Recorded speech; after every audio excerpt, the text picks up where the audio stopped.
The dusty main street of Larkspur Crossing shimmered under the high summer sun, the whole town buzzing with Saturday market noise. We're here, Hannah! Hold on! Hannah McCrae rode into town astride her old bay mare, Dusty, the leather saddlebags rattling with empty canteens and a faded grocery list clutched in her gloved hand. Folks nodded as she passed, some with respect, others with thinly veiled pity. Widowed at 36, running Sagebrush Haven alone, Hannah was used to both. She'd come for flour, coffee, and a bit of news, not for heartbreak. Yet as she tied Dusty to the hitching rail, a strange hush drifted from the center of the square, drawing Hannah closer. The usual laughter from the saloon porch faded into uncomfortable whispers, and even the piano inside had gone silent. A crowd had gathered in front of the old courthouse steps. At the center, Sheriff Amos Blackwell stood like a stone, arms folded, lips pressed tight, his badge catching the sunlight like a warning. Beside him, a man Hannah recognized, a thin, sharp-eyed trader named Silas Brody, was barking at the crowd. "Step up, folks! Finest stock you'll see all year!"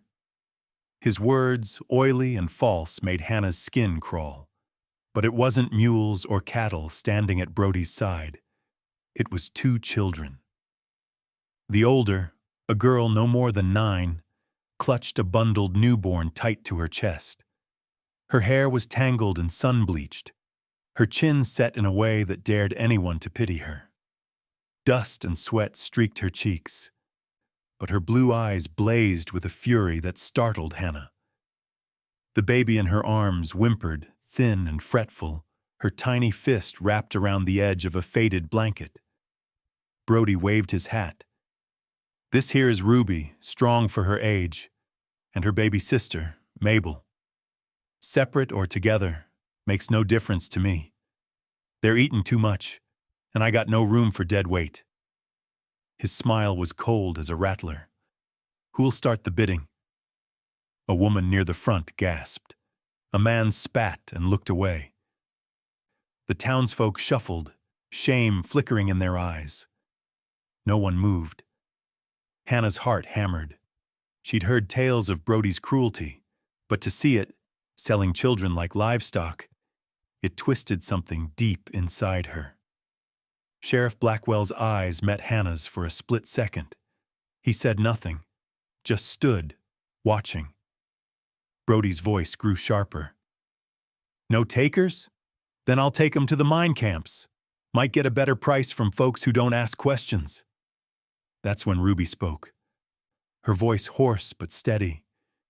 "Please, don't let him take Mabel. I'll work for you, do anything, just don't split us up." Hannah stepped forward before she knew what she was doing. "I'll take them. Both."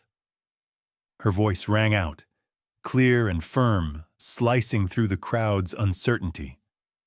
Brody's face twisted in surprise, then calculation. "Fine," he sneered, "but it'll cost you." Hannah's hands shook as she counted out every cent she had. Money meant for winter seed and a new pair of boots. She pressed the coins into Brody's greasy palm. "They're mine now," she said quietly. Ruby's eyes narrowed, suspicious and wild. She didn't thank Hannah or smile, just held Mabel closer, daring her to try and take the baby away. The sheriff finally stirred, tipping his hat. "You're doing a good thing, Hannah." But his voice was low, almost wary. Brody pocketed the coins, then bent close to Ruby.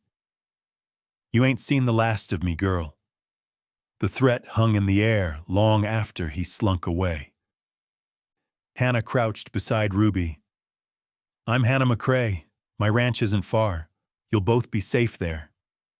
Ruby glared, her lips pressed tight. "You don't know nothing about us. We don't need your help." Hannah stood, swallowing her fear and pride. Maybe not, but the offer stands. With the town still watching, Hannah gently lifted Mabel, who weighed almost nothing, and helped Ruby onto Dusty. The girl's arms were tense around the baby, her jaw clenched, every muscle ready to bolt. As they rode out of Larkspur Crossing, a few folks called quiet blessings, but most just stared, relieved it wasn't their burden. The trail to Sagebrush Haven was rough and sun-baked, winding through wild sage and wind-polished rocks. Hannah tried to make small talk, pointing out jackrabbits, the distant line of buttes, a hawk circling above, but Ruby said nothing. At one point, a snake slithered across the path, and Ruby flinched, her grip tightening on Mabel. Hannah kept a watchful eye. She recognized that look, a child who trusted no one, who'd learned that safety was an illusion. When they finally reached the ranch, the late afternoon shadows stretched long over the weathered fence and the little house nestled among cottonwoods. Sagebrush Haven wasn't much, but it was home. As Hannah helped Ruby down, the girl shot her a defiant glare. "I ain't afraid of you," Ruby spat. Hannah nodded. "Good. You shouldn't be. But you're safe here. Both of you." For a moment, something flickered in Ruby's eyes. Fear, hope, then it vanished, replaced by that stubborn shield. As the sun dipped behind the hills, Hannah set out fresh bread, milk, and jam, simple offerings. Ruby refused to eat at first, only feeding Mabel. But as night crept in and the coyotes howled, the small house felt less like a refuge and more like a prison of strangers, each with wounds too deep for words. Outside, a windstorm rattled the shutters. Inside, 3 souls lay awake, each one haunted by the day's cruelty and by the uncertain mercy of tomorrow. The morning after the auction, sunlight crept through threadbare curtains in Sagebrush Haven's small kitchen. Hannah was already up, kneading dough with work-worn hands, her mind racing as she watched her new charges from the corner of her eye. Ruby, hair wild and tangled, sat rigid at the table, her arms wrapped protectively around Mabel, who slept nestled in her lap. The air was thick with silence, fragile, awkward, and sharp-edged. "Would you like some bread, Ruby?" Hannah asked gently, setting a warm slice beside her. Ruby just stared at her, blue eyes wary, lips pressed into a hard line. With practiced efficiency, she dipped her finger into the milk and let Mabel suckle, then tore a crumb from the bread and tasted it, as if testing for poison. Hannah swallowed a sigh. She'd wrangled cattle in dust storms, delivered foals in the dead of night, and survived more loss than she cared to remember. But none of it prepared her for the wounded, watchful gaze of a child who'd seen too much. "If you need anything, just ask. The house is yours too," she offered. But her words hung in the air, unanswered. After breakfast, Hannah tried to break the uneasy silence with small chores. "Would you like to feed the hens?" she asked. Ruby shook her head, clutching Mabel tighter, refusing to leave her post. When Hannah headed to the barn, Ruby trailed behind, keeping distance but never letting Hannah out of her sight, her mistrust as tangible as the dust in the sunbeams. It wasn't just suspicion that kept Ruby distant. It was fierce determination. When Mabel whimpered, Ruby paced the tiny kitchen, bouncing the baby and whispering comfort. She changed the soiled cloths, heated water, and even tried to mend a rip in Mabel's blanket using crooked stitches. Hannah watched from the doorway, heart aching. Every gesture was a shield. Every word a challenge. Late that morning, a buggy rattled up the lane, stirring a flurry of dust. Hannah stepped onto the porch, shading her eyes as the familiar round figure of Miss Ida Morgan approached.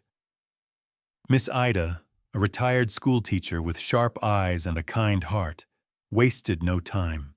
She swept into the kitchen, the smell of lavender soap following her like a gentle promise.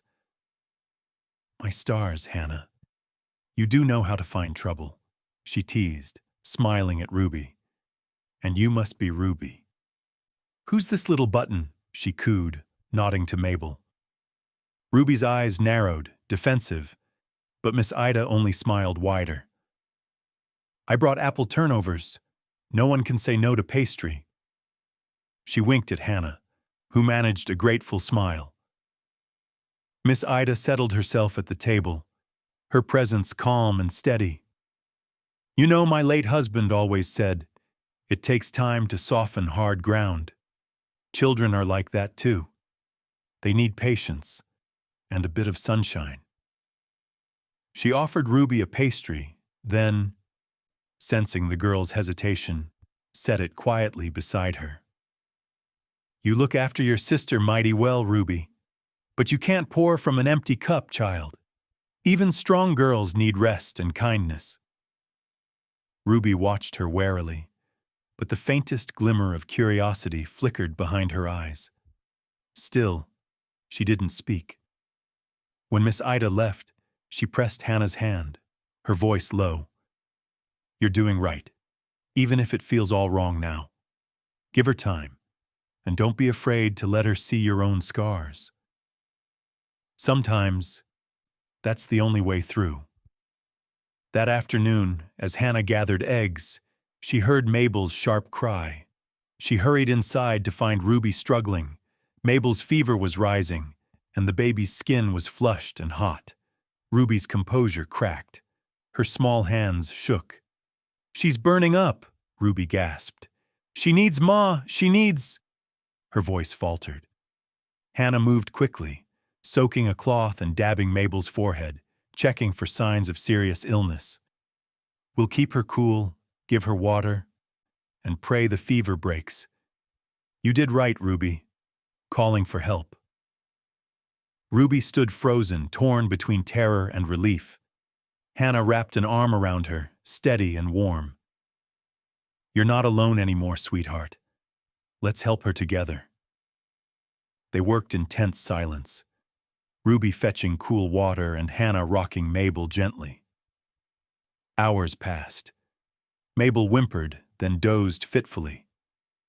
Hannah hummed an old lullaby, soft and low, her voice filling the house with a tenderness she hadn't dared show in years. By dusk, the fever eased. Ruby, exhausted, slumped at the table, tears streaking her dusty cheeks. Why are you helping us? She whispered, her voice trembling. You don't even know us. Hannah sat beside her. Maybe not, but I know what it's like to be left with nothing, to lose people you love.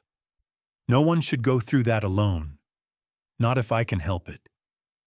Ruby studied her, silent and solemn. For the first time, her eyes softened just a little. That night, as Hannah finished cleaning up, she overheard Ruby whispering to Mabel, her voice barely more than a breath. Maybe this place ain't so bad.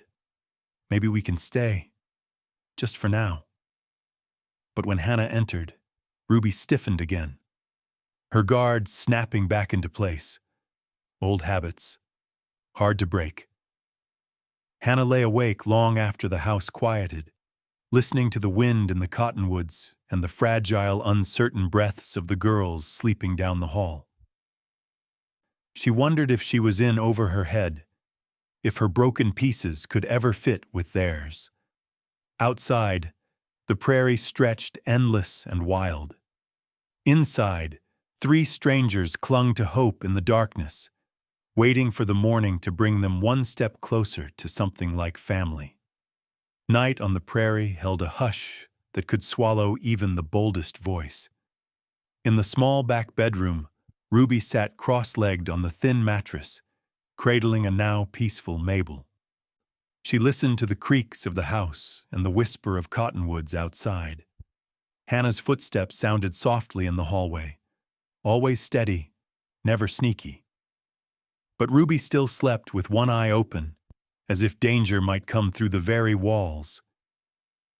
It was after midnight when a nightmare startled Ruby awake. Her mother's desperate face, reaching for her, then disappearing into the darkness.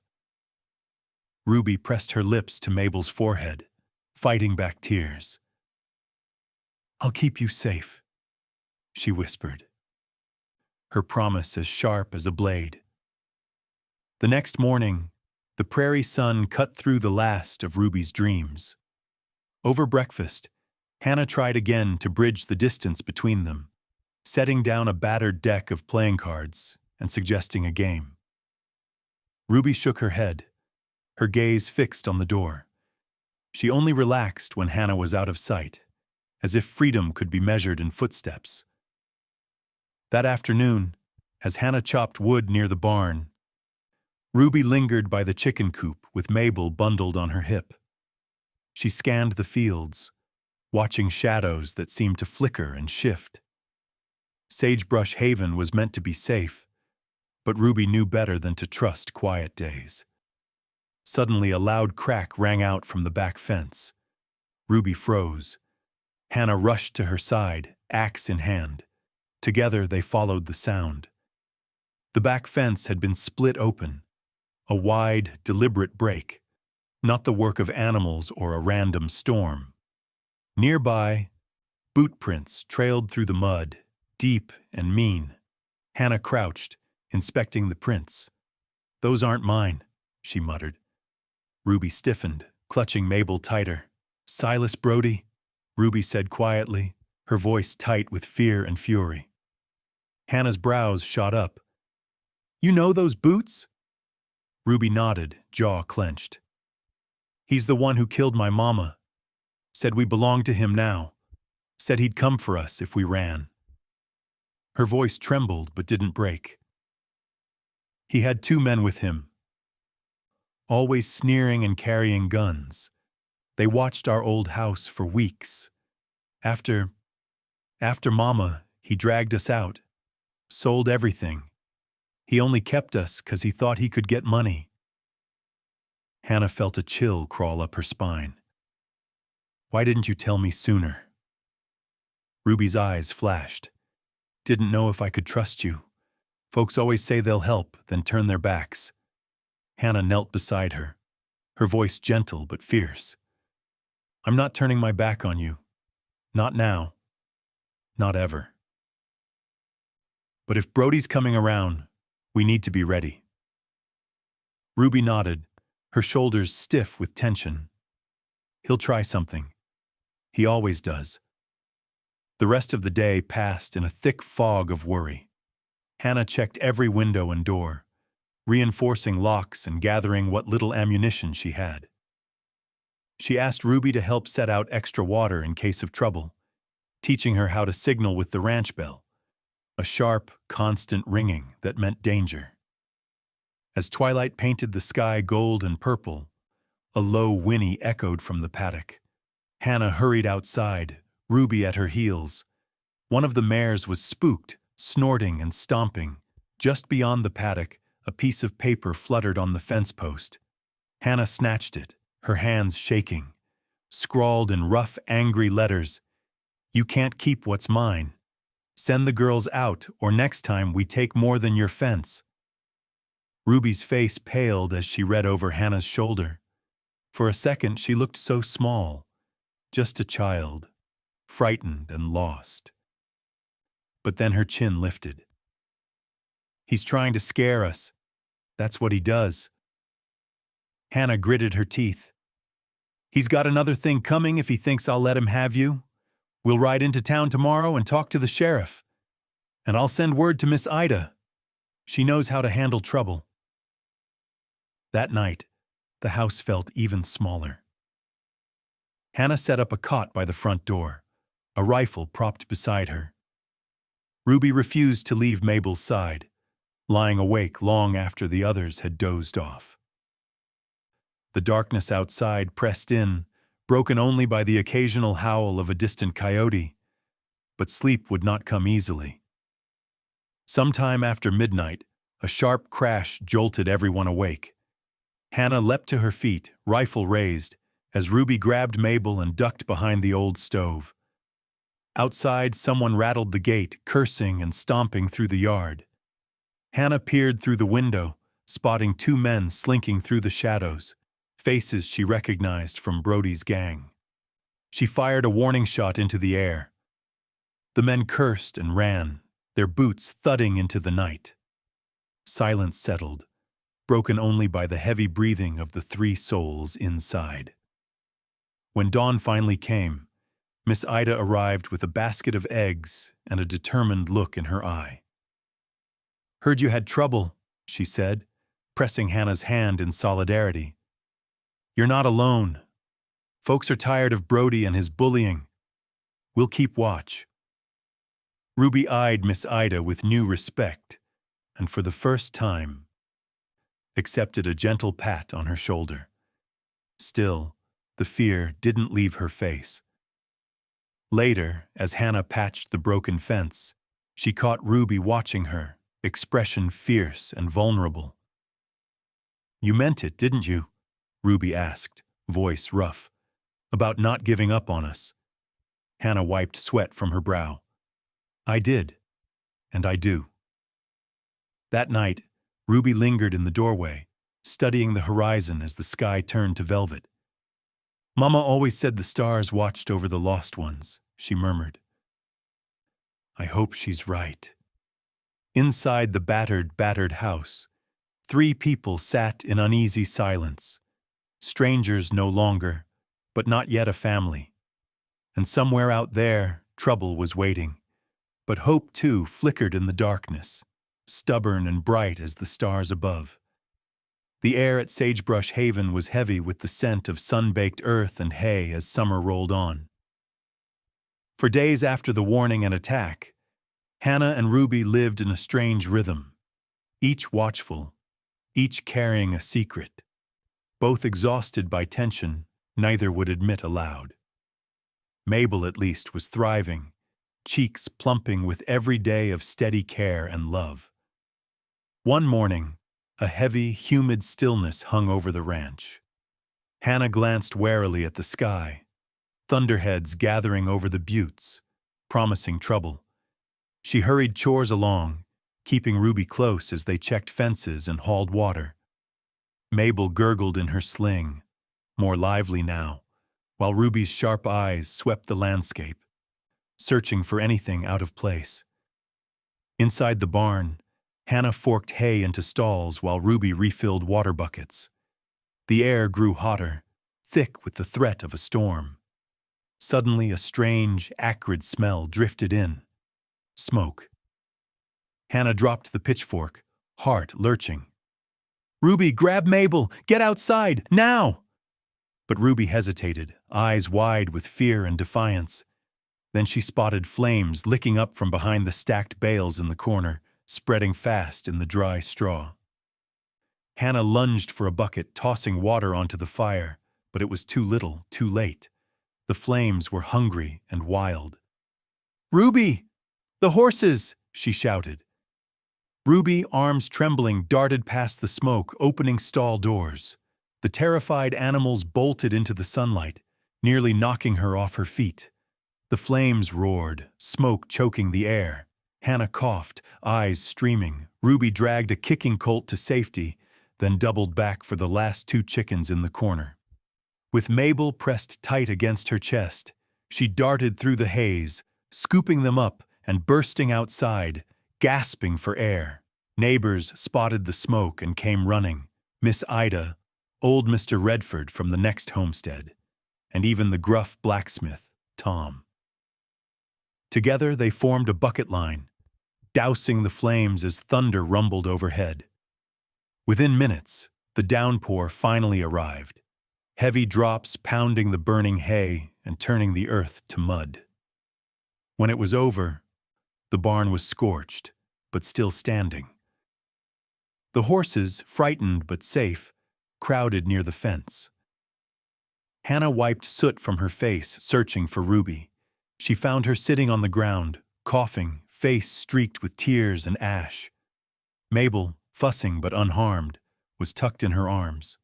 The rescued chickens squawked, huddled beneath Ruby's skirt. "Are you hurt?" Hannah asked, kneeling beside her. Ruby shook her head, stubborn but shaking. I'm fine. Mabel's fine. I wasn't scared. Hannah smiled, heart pounding. You're braver than half the men I know.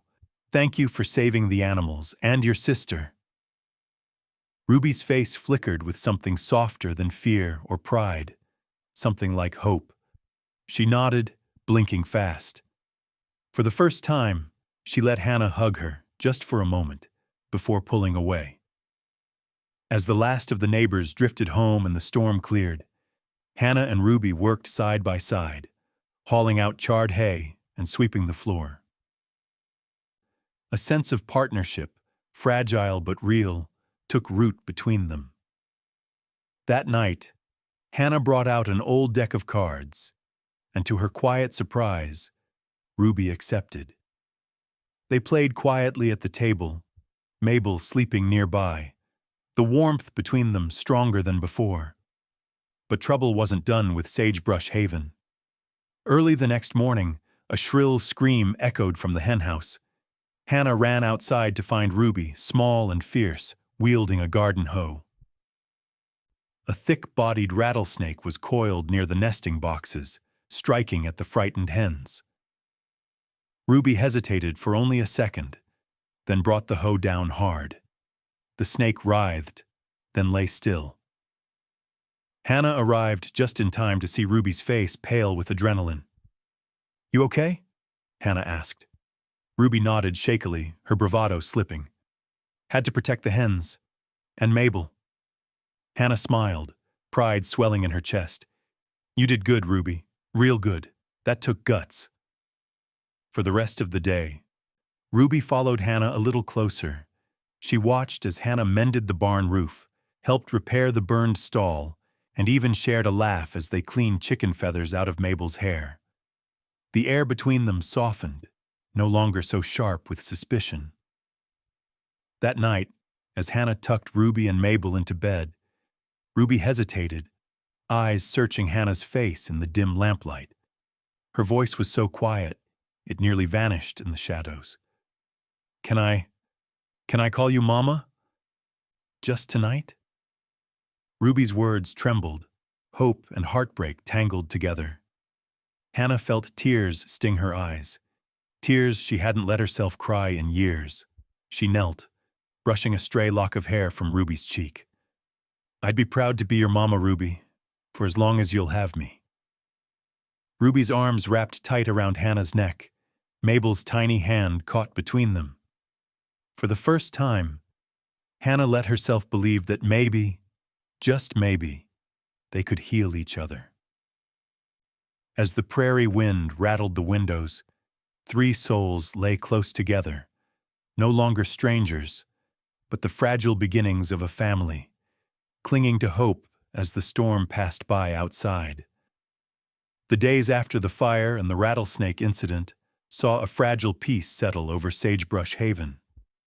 The barn smelled of fresh pine planks and new straw, thanks to neighbors who had helped with repairs. Hannah and Ruby found themselves working together more naturally. Ruby even letting slip a laugh as she watched Mabel bat at a butterfly in the yard.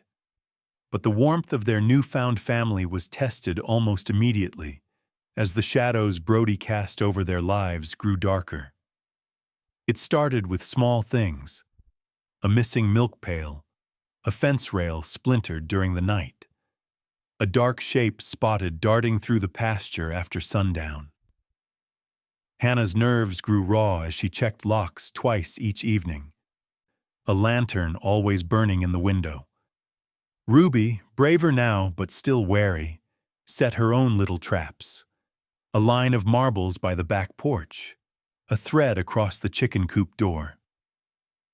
At first, Hannah chuckled at Ruby's inventions, but after finding a deep boot print near the well, she praised the girl's quick thinking and made sure to show her how to set a proper snare. One hot afternoon, while Hannah was tending the garden and Ruby was shelling peas beneath the cottonwoods, a sharp cry split the air. Mabel, left napping in her cradle by the porch, had woken to a sudden commotion. Hannah bolted up the steps just in time to see the wagon, left in neutral on the slope, rolling straight for the porch. With a gasp, Ruby lunged forward, scooping Mabel from the cradle as the old wagon crashed against the porch rail, splintering wood and scattering peas everywhere. The force of it knocked Ruby back, but she twisted to shield her sister, rolling across the porch as Hannah caught them both. When the dust settled, Hannah's hands shook with rage. She stormed to the barn and found the wagon's brake lever broken clean through, not old or worn, but snapped by someone's deliberate hand. It was only the first sign. That night, as they ate quietly at the table, Hannah noticed the water from the well tasted odd, bitter and metallic. She spat it out, then dashed outside to test the bucket. The horses wouldn't drink. Even the barn cats turned their noses up at the pail. Hannah's heart plummeted as she realized what had happened. Someone had poisoned the well. She sent Ruby to fetch rainwater from the barrel behind the house while she poured the tainted water onto the dirt, watching as it soaked in and left the grass curling yellow in its wake. "From now on, we only drink what we boil or catch from the rain," Hannah said grimly. "And we don't take food from anyone but Miss Ida or our neighbors we trust." But even that night brought no rest. Around midnight, lantern light flickered through the cracks in the shutters. Hannah pressed her rifle to her shoulder. Ruby crouched at her side, holding a heavy skillet. Voices murmured outside, men arguing over something. Footsteps circled the house, and someone rattled the doorknob, testing the lock. "Go away!" Hannah shouted, firing a single shot through the air. The voices scattered, boots thudding through the dust, curses thrown over their shoulders. The next morning, Miss Ida arrived, breathless and furious. "That sheriff's no good," she spat, eyes flashing. "He's in Brody's pocket. Told me straight out that orphans don't belong out here with widows and stubborn women. He's threatening to send social workers. Says you don't have the paperwork for those girls." Hannah gritted her teeth. "He's never cared about paperwork before. This is Brody, trying to scare us off. He wants the ranch, and the girls." Miss Ida slammed her palm on the table. "You won't be fighting alone. I'll get word to the other widows and farmers. We'll take turns standing watch at night. And as for the law, well, sometimes a community has to take justice into its own hands." That afternoon, neighbors began arriving, Mrs. Redford with her shotgun, young Timothy with his slingshot, and even old Joe McNally, who rarely left his porch, sat guard by the main gate, pipe in hand. Hannah and Ruby built up barricades from wagon wheels and crates, tying bells and cans as warning alarms along the fence. Ruby, eyes wide with determination, looked to Hannah. "We'll make it through, right? Mama used to say every storm ends, even the bad ones." Hannah squeezed Ruby's hand. "We will, honey. We just have to keep our heads and our hearts strong." For days the siege continued. Food spoiled, tools disappeared, and crops wilted overnight. Ruby found a pile of rotten eggs smashed against the barn door and a note pinned to the wood. "Last warning, give up the girls or lose it all." Hannah burned the note, her jaw set in grim resolve. The sheriff himself rode up 2 days later, a smirk painted across his thin lips. He waved a slip of paper, some phony court order. "You're to hand over those girls," he said, loud enough for the neighbors to hear. "Or else the state'll do it for you." Hannah didn't flinch. "You want to take them? You'll have to go through me and half the town." She nodded to the cluster of neighbors, every one of them armed, every one of them standing their ground. The sheriff's smirk faltered. "I'll be back," he growled, turning his horse with a yank.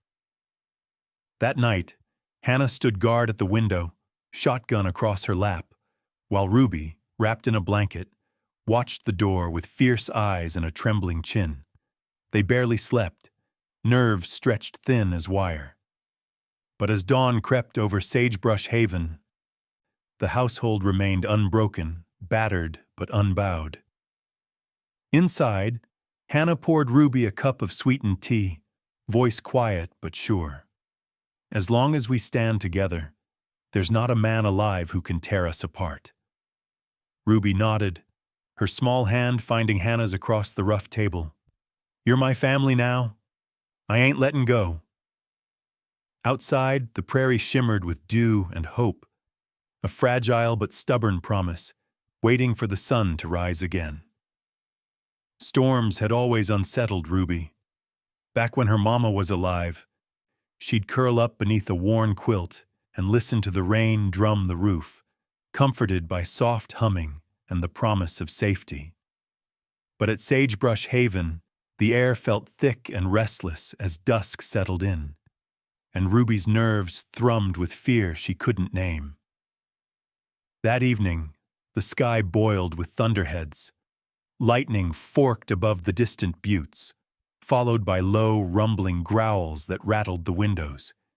Inside, the little house glowed warm and golden, lamps burning as Hannah, Ruby, and Mabel shared cornbread and beans at the kitchen table. But every shadow in the corners seemed to twitch and lengthen, every gust of wind a threat just beyond the walls. Miss Ida was already there, having arrived that afternoon with her old revolver and a sack of fresh biscuits. She looked at the sky and then at Hannah. "Tonight feels wrong," she muttered, checking her pocket for spare bullets. "Like a dog with its hackles up. I'll sleep in the parlor, just in case." Hannah nodded, lips pressed tight. She had locked every door and window, checked her rifle twice, and left the big shepherd dog, Buck, roaming the yard. Still, she couldn't shake the sense that trouble was closing in. The rain started around midnight, first a gentle patter, then a torrent that hammered the roof and drowned out all but the loudest sounds. Hannah took first watch, rifle in her lap and eyes fixed on the blackness outside. Ruby slept in fits and starts, clutching Mabel and the ragged quilt, listening for something worse than thunder. It came as a sudden, violent crash, glass shattering in the kitchen. Hannah was on her feet in an instant. "Stay with Mabel," she hissed to Ruby, then ducked into the dark hallway. Miss Ida was already there, gun drawn, eyes fierce. Outside, Buck barked and snarled, a sharp yelp echoing through the storm. Men's voices rang out, angry, urgent, desperate. Lightning flashed, painting twisted shadows on the walls. Hannah peered through the broken window and spotted 3 men, faces obscured by scarves and hats, splashing through the mud toward the house. Behind them, more figures lurked near the barn, their shapes blurred by rain and wind. Brody's gang had come, bold and reckless in the storm. A rock smashed through the parlor window. Miss Ida fired a warning shot, sending one of the men ducking for cover. "This is Sagebrush Haven," she shouted, voice iron strong. "You won't find it easy here." One of the attackers tried the back door, but Ruby's traps, bells and cans strung along the porch, clattered a noisy alarm. The man cursed and stumbled, tangling in Ruby's marbles before falling hard. Inside, Hannah fired through the doorframe, the sound deafening in the tight hallway. "Get away from my home!" she bellowed. Ruby, heart pounding, held Mabel close and crawled to the window. Through the rain-streaked glass, she saw Buck holding off 2 men at the gate, barking and lunging. The men kicked at the dog, but Buck would not back down. Ruby's fear burned into anger. No one would take her or her sister, not while she had breath in her lungs. The storm roared overhead, thunder rolling so loud it shook the boards. In a sudden lull, a voice called out from the shadows, Brody himself. "Give me the girls, Hannah, and nobody gets hurt. You can't keep 'em forever." Hannah shouted back, "Over my dead body!" and fired another warning shot. As the attackers pressed in, a lantern swung high over the fence. Old Tom and Timothy Redford, neighbors who'd been standing night watch, came running, rifles at the ready. "Get out of here, you cowards!" Tom yelled. Shots cracked in the darkness, sending Brody's men scattering. The gang tried to circle to the barn, but Miss Ida, standing on the porch with her revolver, picked off one of their hats and sent the rest running for cover. One man kicked in a side window and tried to crawl through, grabbing at Ruby's ankle. Ruby screamed and kicked with all her strength, fighting him off as Hannah rushed to her side, butt of her rifle raised. The man slithered back out, blood on his lip, and vanished into the rain. As suddenly as it had started, the attack began to break apart. Buck lunged at the last man by the barn, sending him fleeing into the brush. The remaining attackers bolted, firing wild shots over their shoulders as they ran for their horses. In the wet, smoky quiet that followed, Hannah and Miss Ida counted heads, patched up minor cuts, and checked the locks again. The barn had been battered, a few hens lost, but Sagebrush Haven had held. Neighbors gathered under their dripping hats, lanterns flickering as they shared news and stood guard until dawn. Hannah hugged Ruby, pressing her close. "You fought hard, little one. I'm proud of you." Ruby clung to her, tears mingling with the rain. "We did it, Mama. We didn't let them take us." As the first light of morning crept across the battered ranch, the townsfolk who'd come to help saw what Hannah's courage and the girl's bravery had done. The story would spread. How a handful of women, a dog, and a child with steel in her bones had stood against outlaws and won, if only for a night. That morning, as Hannah nursed a bruised shoulder and Ruby carried a battered but triumphant Mabel, Sagebrush Haven felt different, stronger, a little less alone. But the threat of Brody still lingered, wounded, furious, and plotting revenge. For now, though, Hannah's little family was safe, united by fire and storm and the stubborn, shining hope that had carried them through the night. The morning after the storm and the night attack, Sagebrush Haven was battered, but not broken. The sun rose over scorched earth and bent fences, painting everything gold and new. Neighbors, some close, some little more than strangers before, milled about the yard, patching up what the gang had left behind. Miss Ida brewed coffee strong enough to wake the dead, passing out mugs and gentle words in equal measure. For the first time since Hannah had taken in Ruby and Mabel, the ranch rang with voices, laughter, and the hammering of hope. Hannah, stiff from bruises and a sleepless night, walked the fence line with Ruby at her side. The girl's hand slipped easily into Hannah's, her face still pale but her eyes steady. Mabel rode on Hannah's hip, fussing for her bottle but calm as soon as Ruby made a silly face. Even Buck, the battered old shepherd dog, strutted through the barnyard as if nothing could touch him. By midday, Sagebrush Haven felt transformed. Mrs. Redford, with her sleeves rolled high, oversaw repairs to the barn while Timothy patched up chicken coops and set new traps for good measure. Old Joe McNally organized the tool shed, grumbling the whole time, but with a lightness in his step no one had seen since his wife passed. One by one, other women arrived, widows, mothers, even a few quiet, haunted children clinging to skirts and shawls. Hannah found herself at the center of it all, surprised to see her kitchen crowded with helpers, kneading bread, churning butter, and swapping stories that turned grief into laughter. Miss Ida's sharp voice cut through the chatter. "We're building more than fences, girls. This here's the start of something new. A place where no one's left behind." The words settled in Hannah's heart, as true and solid as the land beneath her boots. Days passed, each bringing more hands and more hope. The burned patches in the barn gave way to new timbers, and the once lonely bunkhouse filled with the sound of children's feet, laughter, and even the occasional squabble over chores. Ruby, who once guarded every crumb, now handed out biscuits to little ones even younger than herself, her sternness melting when Mabel squealed with delight. One crisp morning, Hannah woke to the smell of bacon and the sight of Ruby carrying Mabel into the kitchen, both girls beaming. "We made breakfast, Mama," Ruby announced, her pride clear in the way she stood tall, despite eggshells in her hair. Hannah blinked away tears, accepting her plate with a smile.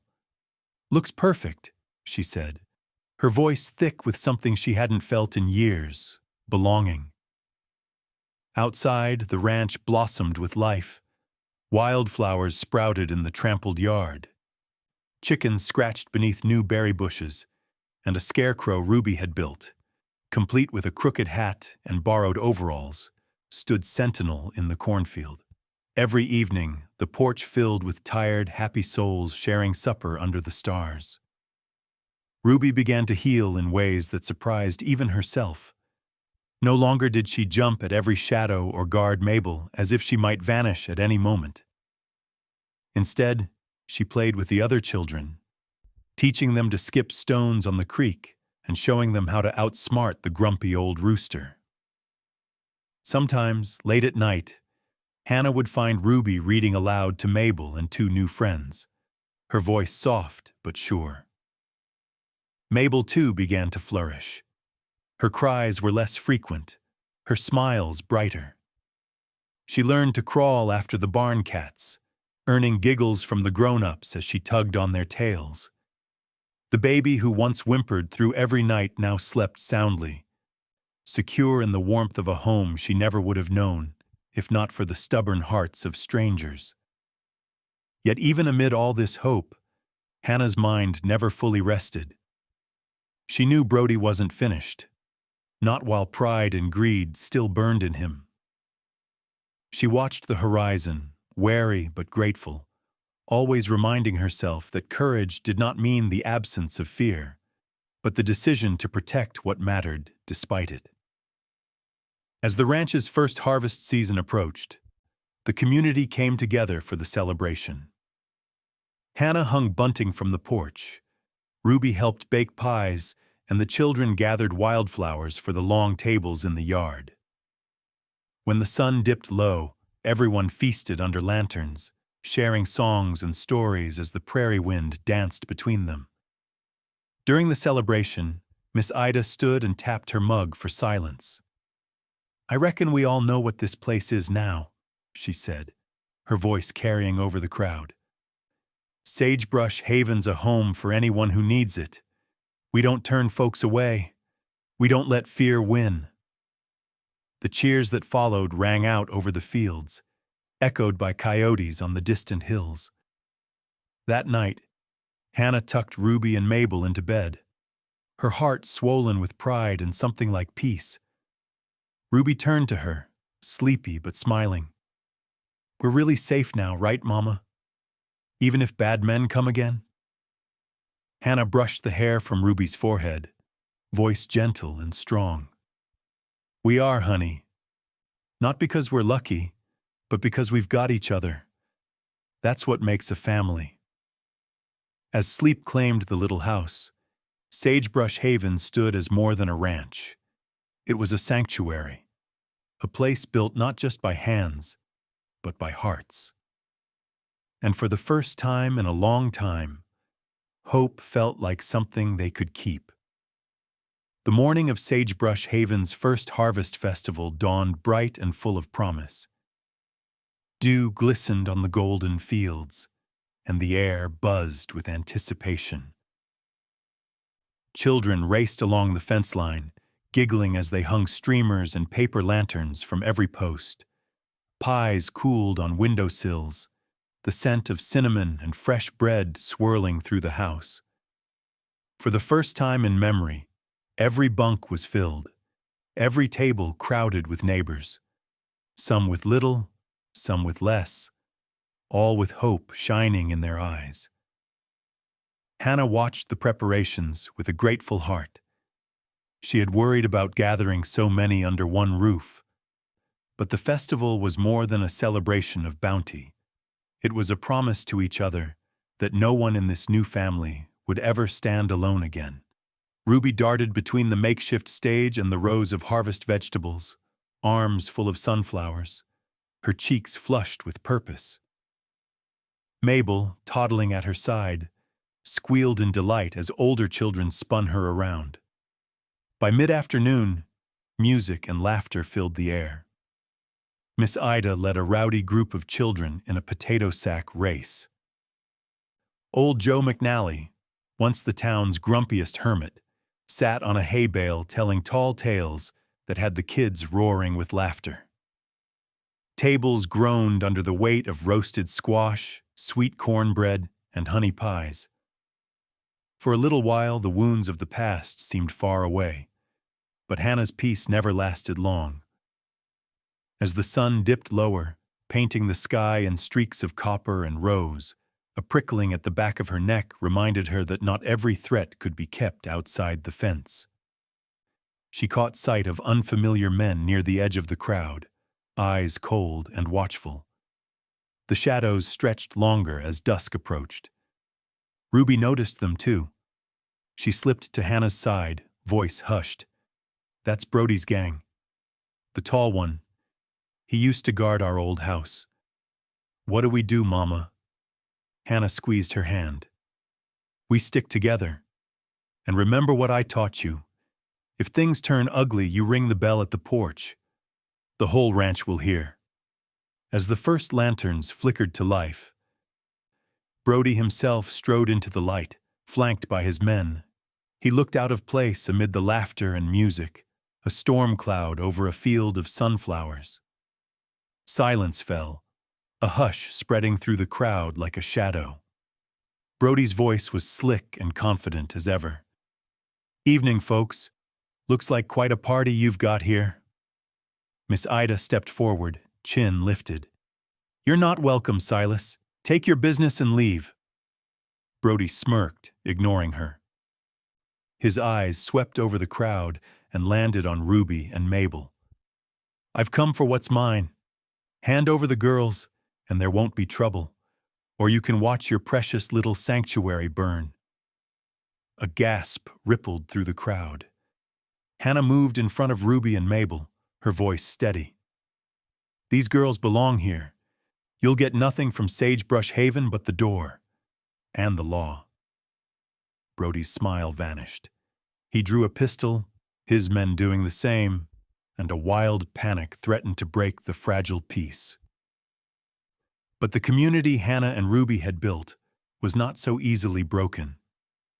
From all sides, neighbors stepped forward. Mrs. Redford with her shotgun, Timothy with a pitchfork, Tom and Joe with hunting rifles. Even the children crowded behind the tables, ready to throw stones or anything else they could grab. Brody snarled, waving his gun. "Last chance, Hannah. You know I'll take what I want." But Ruby didn't flinch.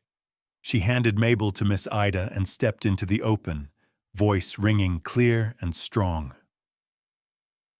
"You took everything from us once, but you won't do it again.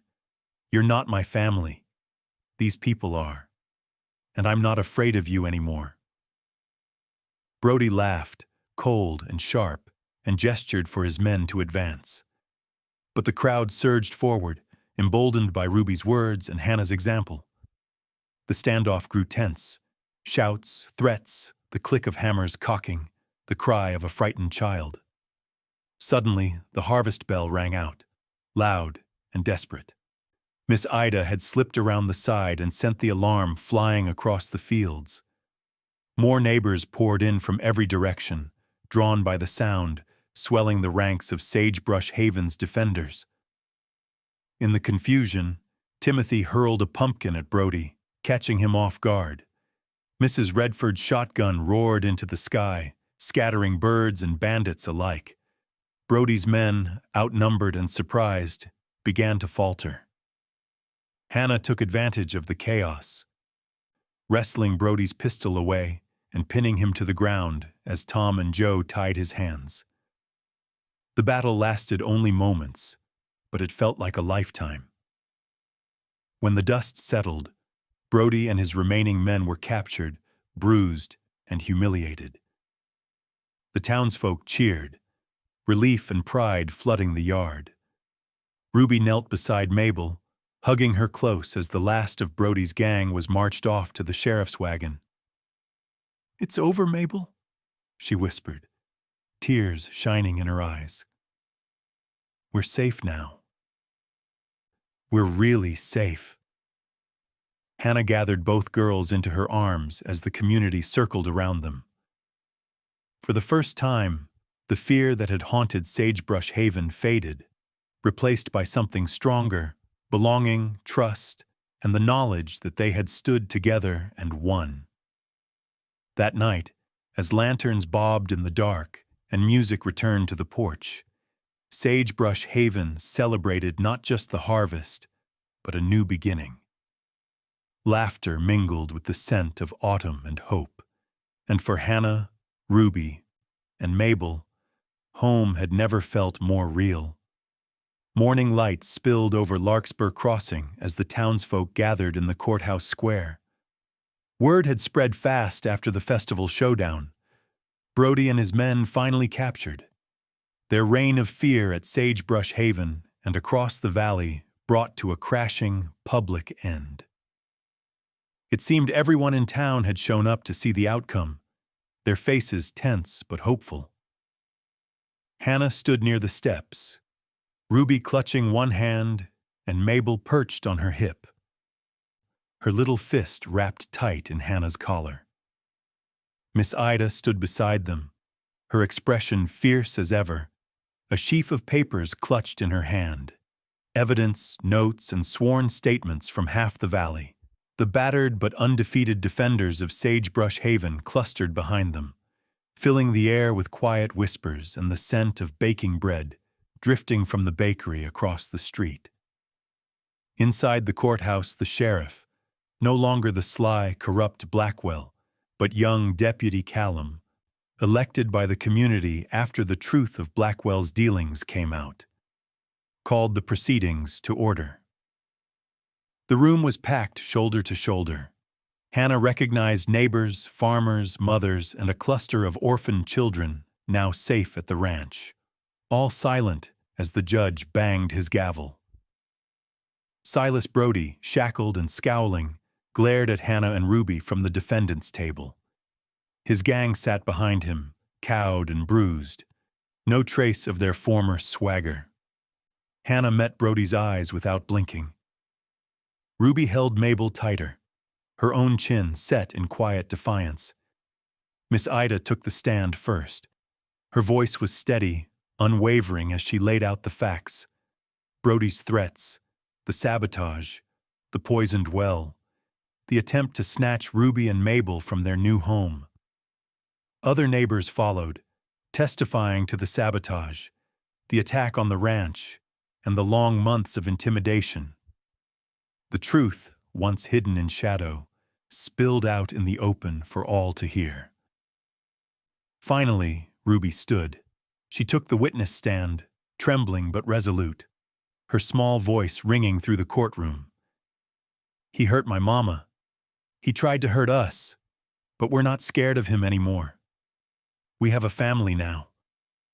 Her words, simple but true, carried more weight than any law book.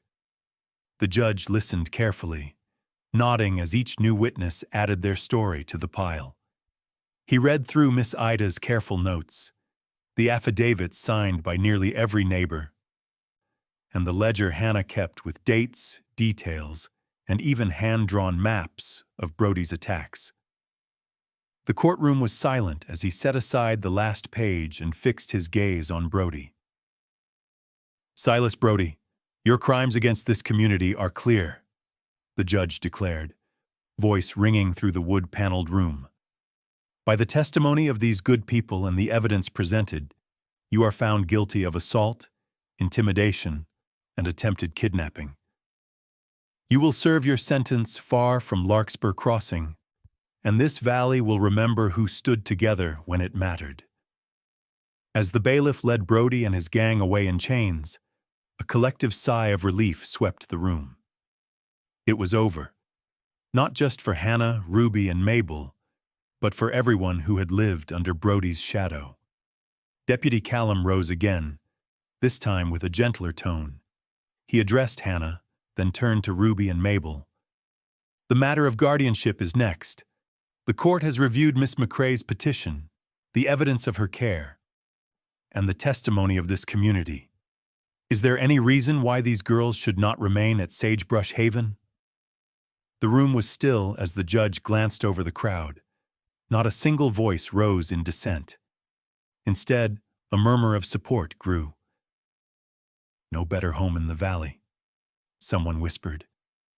"She's their mama now," said another. The judge smiled, a rare warmth softening his weathered features. "It is my great pleasure to grant permanent guardianship of Ruby and Mabel to Hannah McCrae.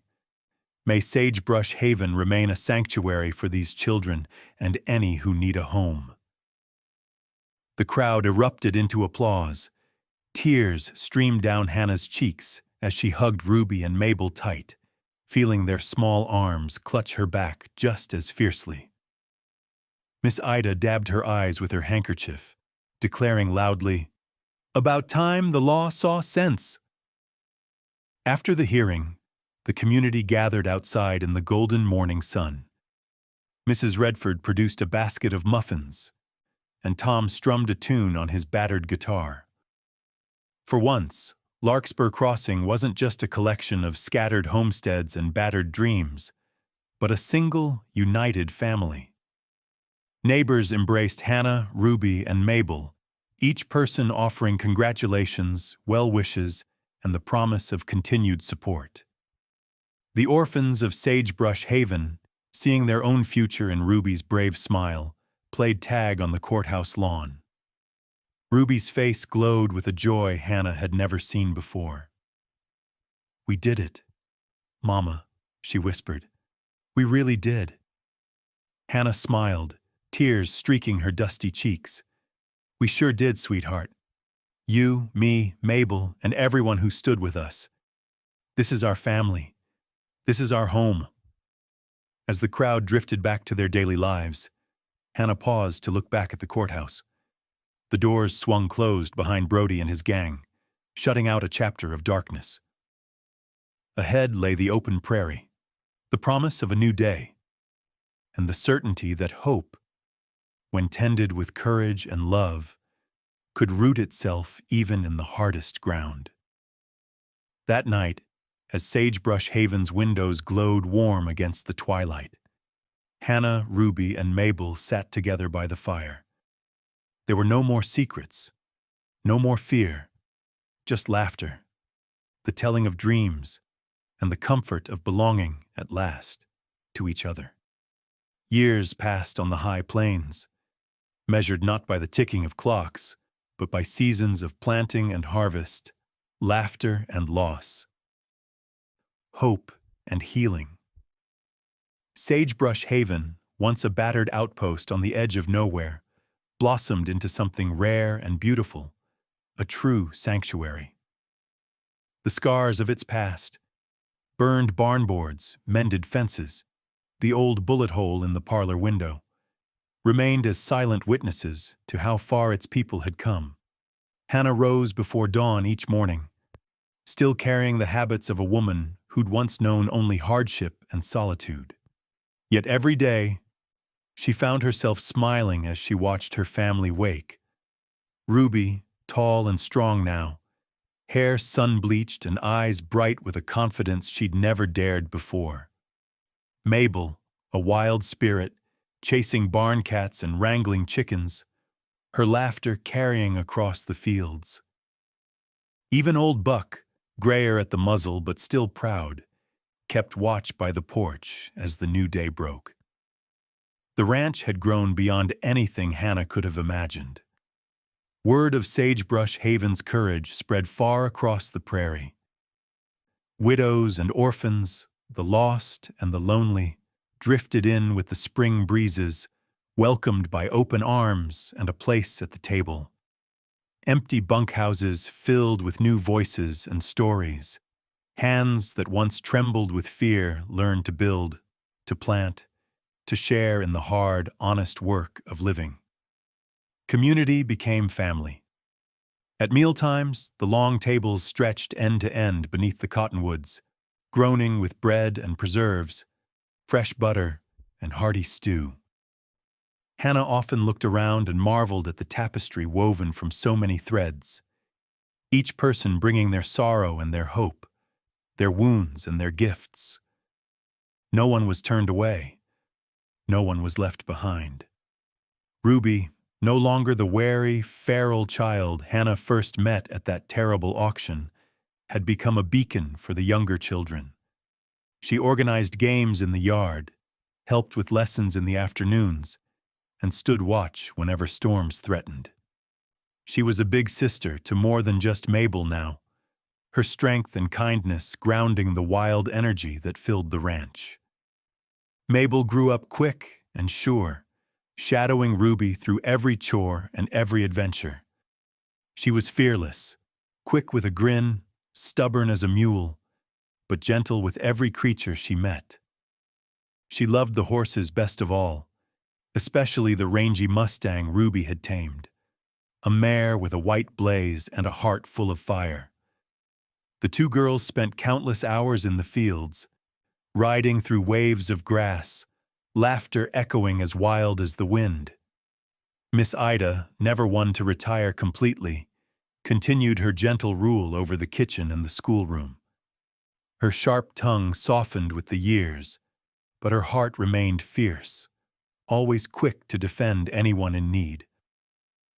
She told every newcomer, "Here you'll find family, no matter where you come from.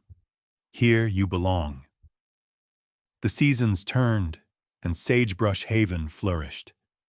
There were hardships, of course. A late frost, a colt lost to fever, the pain of letting go when one of their own found a new path in the world. But every sorrow was met with comfort, every joy shared tenfold.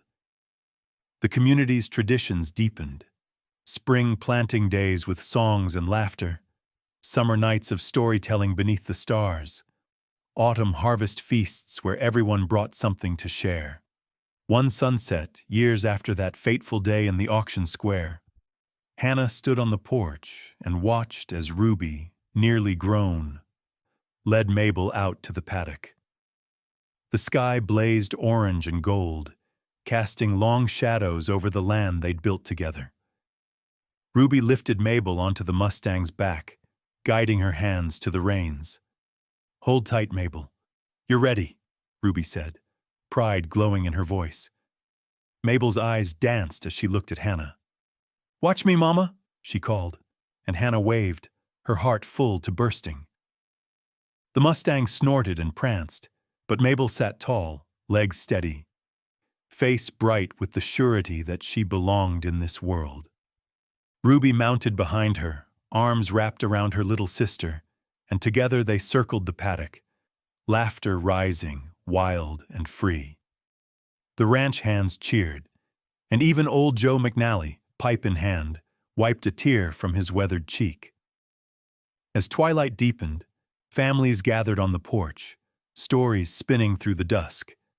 Children played tag by the well, elders shared quiet wisdom, and the air was filled with peace, a peace earned through courage and kindness, through battles fought and wounds healed.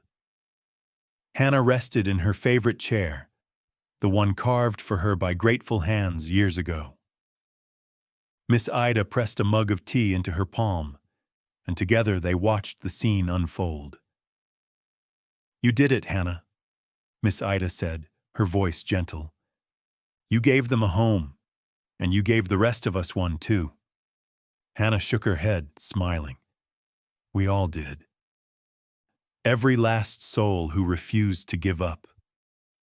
In the fading light, Ruby and Mabel rode side by side, their laughter echoing over the fields. Sagebrush Haven, once just a patch of hard earth and lonely dreams, was now a place where the lost became found, where every hurt was met with healing, and where family was a choice made over and over again. As stars pricked the sky and the prairie wind sang its endless song, Hannah closed her eyes and whispered a prayer of gratitude for the past, for the home they'd built, and for the promise that love, once chosen, could never be taken away.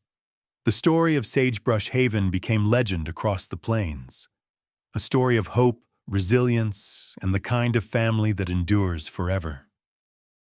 And as the sun set behind the cottonwoods, anyone passing by might hear the laughter of sisters on horseback, and know that here, in this small corner of the world, love had found a way to last.